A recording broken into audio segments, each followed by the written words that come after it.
I'm Steve Foskett, and this is Worcester By Bike.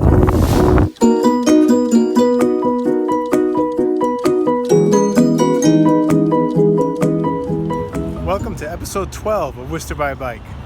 Here in the Common, it's a weekend afternoon actually. I was away earlier in the week, so I was sort of catching up here. Today I figured we would take a look at the bike path. It's Worcester's only protected bike path, multi-use path. It goes from the 146 area down to Millbury. We're gonna take a look at the bike path, and then we're gonna take a look at some future projects that are on the horizon that could expand offerings for protected riding in the city, because not everybody likes riding on the street.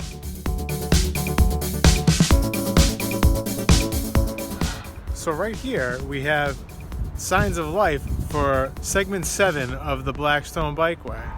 These barrels just came out within the past couple weeks or a month or so.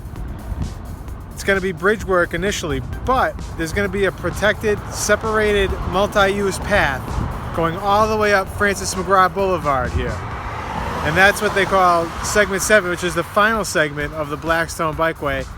That's going to end right down in the corner of Green Street and Franklin Street, and theoretically you'd be able to hop right over to Union Station.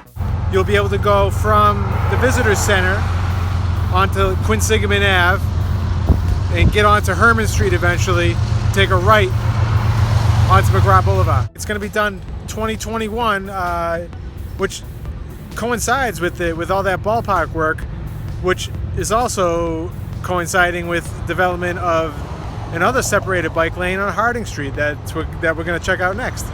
Come along.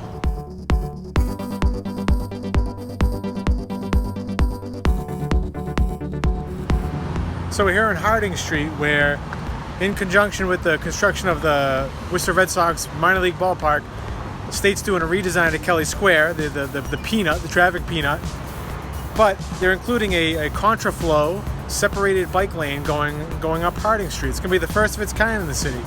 Now the McGraw Boulevard one is also due to be completed in 2021. That's more of a multi-use thing, I think. This is going to be purely separated bike lane.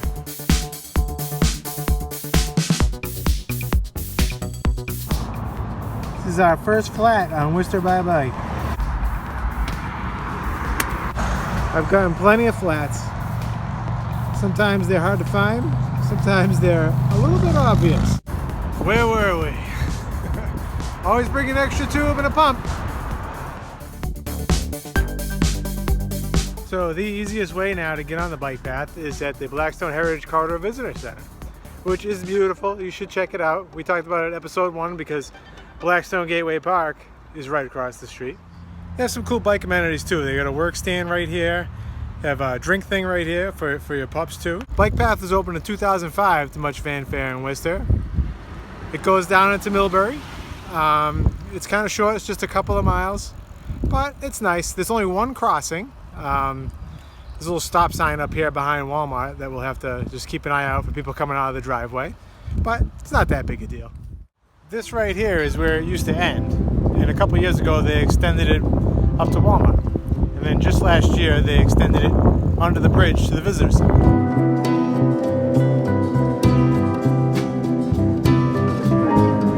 So if I was going to put together a pros and cons list for the Blackstone Bikeway, pros, I'd say it is quite protected. There's only one crossing over by Walmart there. It does get you out into Millbury, Blackstone Valley. It's a nice little gateway to that area if you're looking to get back out onto a road for a longer ride. And it's a little more twisty and turny. There's more hills than your typical bike path. Typical rail trail is usually pretty pancake flat. This one has some turns and bends and ups and downs. It's fun. Cons, I'd say there's just not enough of it. That's the big con. It can be kind of busy with a lot of people. So if you are looking to get a nice ride in, we'll be navigating that. It's just not connected to anything. Where does Worcester rank as far as dedicated bike infrastructure? We don't have much. We've got the bike path. That's about it. A couple of years when that McGraw Boulevard and the Harding Street ramp up, it'll be nice. It'll be a little bit of connectivity. They're not all that far apart. The key is stringing them all together. in Worcester, we're always holding ourselves up against other cities like, Boston, Hartford, Providence. If you go down to Providence, they have a wonderful network of separated bike lanes, bike infrastructure. The East Bay bike path goes from Providence all the way down. It's beautiful, and it's an economic development driver. Businesses have sprung up along it. So, it can happen in Worcester if they keep at it, they keep the connectivity in mind. Where if you can string together a certain amount of miles, people know that they're going to be protected off the street, then they will come, I think.